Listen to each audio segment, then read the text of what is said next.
बिहार और पूर्वी उत्तर प्रदेश के लगभग सभी शहरों और सभी छोटे बड़े कस्बों में कलाली शब्द आपको जरूर मिल जाएगा, कलाली जगह का नाम जरूर मिल जाएगा।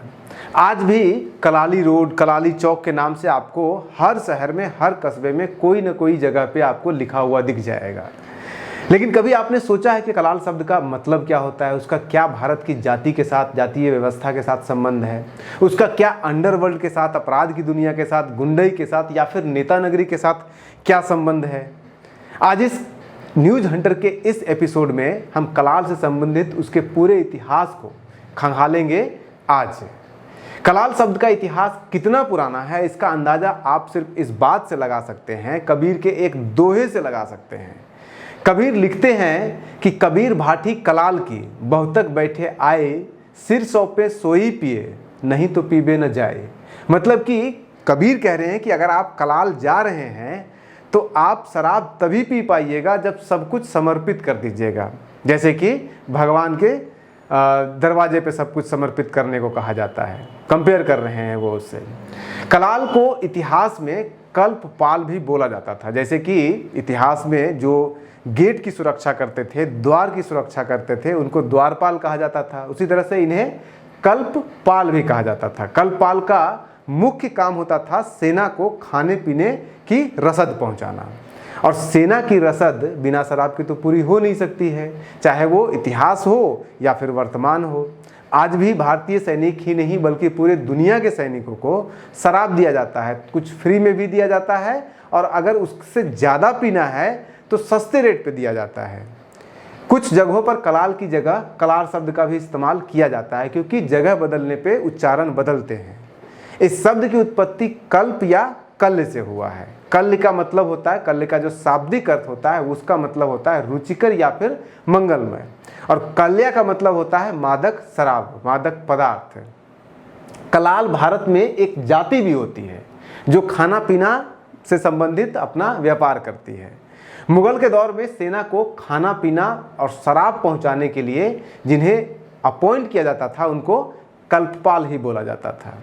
आम लोगों को, ये लोग, इसी जाति के लोग आम लोगों को मीट, मछली, शराब ये सब परोसने का काम करते थे, बेचने का काम करते थे, और लोगों को देश के अलग अलग हिस्सों में अलग अलग नाम से भी इनको जाना जाता है। ऐसा नहीं कि हर जगह कलाल नाम से ही जाना जाता है, कहीं कहीं पे आपको कलार भी हो जाएगा और भी नाम है इनके, लेकिन सभी कलाल के आसपास ही हैं, उनका काम एक ही जैसा है। माना जाता है कि कलाल समुदाय में जायसवाल जो जाति या जायसवाल समुदाय के जो लोग होते हैं वो सबसे ज़्यादा संपन्न होते हैं। कलाल समुदाय के लोगों को देश के कुछ हिस्सों में दहरिया भी कहा जाता है, कुछ हिस्सों में कन्नौजिया भी बोला जाता है, कुछ हिस्से में अलुवालिया, जैसे कि पंजाब में अलुवालिया कहा जाता है, चड्डा वहाँ पे बोला जाता है, और कुछ हिस्सों में, भारत के कुछ हिस्सों में उन्हें शिवहर भी बोला जाता है, शिवहरे भी बोलते हैं। पूरे देश में 1990 के दशक के दौरान जवाहर जायसवाल नाम का एक लिकर किंग हुआ करता था, बहुत फेमस, बहुत पावरफुल हुआ करते थे। साल 1993 से लेकर के साल 2000 के बीच इनकी पूरे उत्तर प्रदेश, खास करके पूर्वी उत्तर प्रदेश और बिहार के क्षेत्र में 22 जिलों में लगभग 10,000 शराब की दुकानें इनके नाम पे हुआ करती थी, इनके नाम पे चलती थी। ये 1999 से लेकर के साल 2004 तक, जब वाजपेयी जी की सरकार थे, प्रधानमंत्री थे, तब ये सांसद भी रह चुके हैं। इसी तरह से बद्री प्रसाद जायसवाल का उत्तर प्रदेश में भी सिक्का बना हुआ था अच्छा खासा। जायसवाल जी 1972 में शराब का धंधा शुरू करते हैं, और उसके बाद फिर 1980 का दशक आते आते बनारस का पूरा शराब का कारोबार सिर्फ इनके हाथ में था। इनके बिना परमिशन के कहीं कुछ शराब के मामले में नहीं हो सकता था।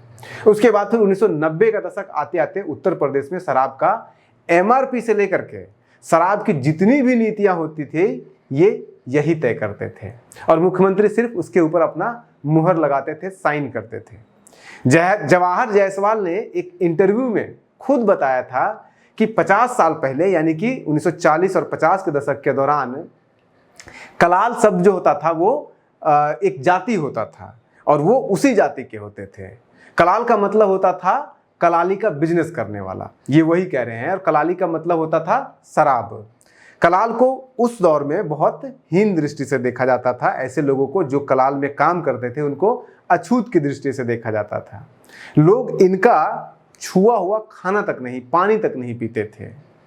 दरअसल शराब बनाने वाले को समाज में हमेशा हीन दृष्टि से देखा जाता है। हालांकि शराब बेचने और पिलाने वाले को समाज उतना हीन दृष्टि से नहीं देखता है जितना कि शराब बनाने वाले को देखता है। इसलिए समय के साथ क्या हुआ कि शराब बनाने का काम खटिक जाति के लोगों को दे दिया, जो कि दलित होते हैं, जो अछूत होते हैं, अछूत उन्हें माना जाता है। जबकि जो बेचने का काम और पिलाने का काम होता था वो कलाल जाति के लोग, कलाली जाति के लोग खुद अपने पास रखते हैं, क्योंकि उसमें पैसा भी है और इज्जत भी है, और ये लोग उच्च जाति से भी माने जाते हैं।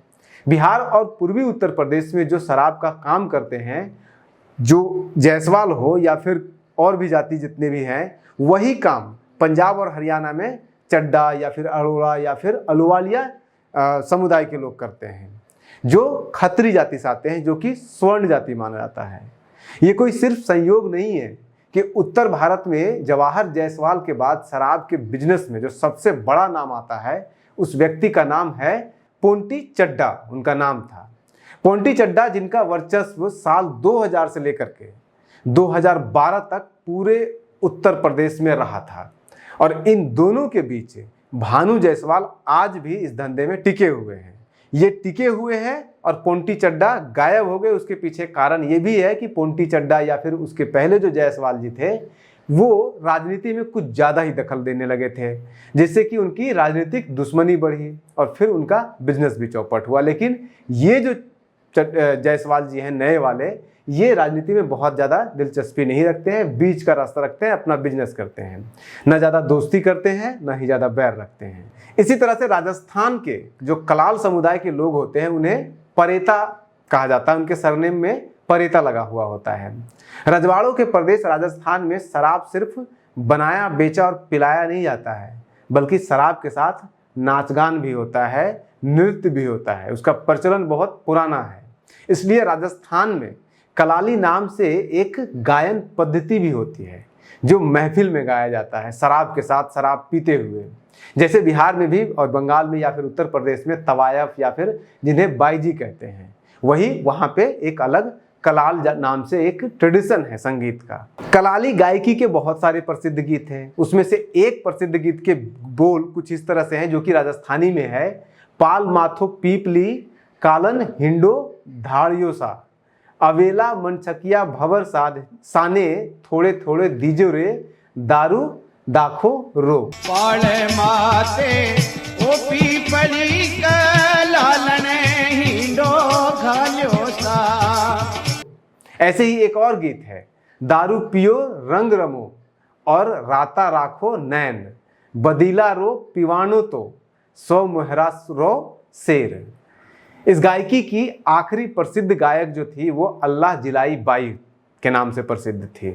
राजस्थान के इसी पारंपरिक शराब बनाने वाले या फिर बेचने वाले या फिर शराब पिलाने वाले की परंपरा को शुरू करने के लिए, दोबारा से उसको रिवाइव करने के लिए, राजस्थान में पुराने शराब को जिंदा करने के लिए वहाँ के जो उस समय तत्कालीन मुख्यमंत्री थे भैरव सिंह शेखावत, उन्होंने साल 1995 में हेरिटेज लिकर योजना भी शुरू किया था, ताकि इसी के सहारे प्रदेश में पर्यटन को और भी अधिक बढ़ावा दिया जा सके। कलाली नाम के इस पारंपरिक शराब बनाने, बेचने और पिलाने की व्यवस्था को नुकसान पहली बार तब हुआ था जब मराठा ने अपनी सेना में, मराठा सेना में शराब पर पाबंदी लगा दी थी। लेकिन मराठा न तो पूरे हिंदुस्तान पर कब्जा उनका था और न ही मराठा बहुत लंबे समय तक हिंदुस्तान में ताकतवर रहे, इसलिए ये जो परंपरा थी वो जिंदा रही। मराठा के पतन के बाद अंग्रेजों ने हिंदुस्तान में इस पारंपरिक व्यवस्था को सबसे ज़्यादा नुकसान पहुंचाया था। और इन्होंने नुकसान पहुंचाया कुछ ऐसे कि जब अंग्रेज यहाँ पे आए तो उन्होंने 1782 में देश का पहला आबकारी कानून बनाया। आबकारी कानून का मतलब जो शराब से संबंधित बेचने, खरीदने या फिर उसको पीने से संबंधित कानून हो, आज भी उसे आबकारी कानून ही कहते हैं। ये कानून अंग्रेजों ने इसलिए नहीं बनाया था क्योंकि उन्हें शराब पे टैक्स लगाना था, उससे शराब से बेच करके जो कर वसूल करके उससे कमाई करना था, बल्कि अंग्रेजों ने ये कानून इसलिए सिर्फ बनाया था क्योंकि जो अंग्रेजी सेना के अंदर भारतीय होते थे वो ये शराब पीते थे, जो देसी शराब होता था वो पीते थे, जिससे उनकी तबीयत खराब हो जाती थी। ऐसा अंग्रेजों का मानना है कि ये अनहेल्दी होता था, सफाई इसमें नहीं होती थी। तो इसी के कारण बंगाल के अंदर कलकत्ता के बाहर 10 किलोमीटर के सर्कल में ये कानून बना दिया गया था कि कोई भी व्यक्ति न शराब, देसी शराब न बेच सकता है, न खरीद सकता है और न ही पी सकता है। इस तरह का कानून उस आबकारी कानून में शामिल था। धीरे धीरे ये जो 10 किलोमीटर का सर्कल ब्रिटिश ने शुरू में बनाया था वो धीरे धीरे फैलते फैलते पूरे हिंदुस्तान में फैल गया और आज़ादी का समय आते आते तक देसी शराब बन रहे थे, उस पर कर लिया जा रहा था। लेकिन जो पहले मकसद था सैनिकों को गलत शराब नहीं पीने देना, उसका मकसद अब हो गया कि उससे ज़्यादा कर वसूलना। अब 1940 का दशक आते आते देसी शराब पर बहुत अच्छे ढंग से जब कर वो वसूल नहीं कर पाए तो उन्होंने फिर भारत सरकार ने धीरे धीरे देसी शराब पे कम्प्लीटली बैन लगा दिया। आज भी देसी शराब बिकता है लेकिन बहुत मुश्किल से बिकता है। और अब देसी शराब के नाम पे तो कुछ भी बेचा जा रहा है। देसी शराब तो आज भी, हालांकि कुछ ऐसे जातियां हैं, कुछ ऐसे जनजातियां हैं जिनको, खास करके उत्तर पूर्व की जो कुछ जनजातियां हैं, कुछ हिमालयी जनजातियां हैं, जिनको पारंपरिक तौर पर ये फ्री दिया गया है, अलाउ किया गया है, उन्हें अनुमति दिया गया है कि वो अपने पारंपरिक शराब को बना सकते हैं, बेच नहीं सकते हैं, सिर्फ बना सकते हैं और खुद पीने के लिए। हालांकि कलाली जो प्रथा थी, कलाली परंपरा थी, कलाली लोकगीत था, कलाली जातीय व्यवस्था थी, वो सब तो धीरे धीरे खत्म हो गया। लेकिन आज भी उसके प्रतीक, कलाल और कलाली के प्रतीक आज भी समाज में पड़े हुए हैं। किसी भी शहर, किसी भी कस्बे में जाएंगे तो आज भी कलाल के नाम से चौक चौराहा और गलियों के नाम आपको मिल जाएंगे। शराब, चाहे पहले उसमें शराब देसी बिकता था, अब उसमें शराब अंग्रेजी बिकने लगा है, लेकिन कलाली और कलाल की परंपरा किसी न किसी रूप में आज भी जिंदा है। और न्यूज हंटर ऐसी कहानियों को हमेशा जिंदा रखने का हर संभव प्रयास करता रहेगा। बने रहिए न्यूज हंटर के साथ। नमस्कार।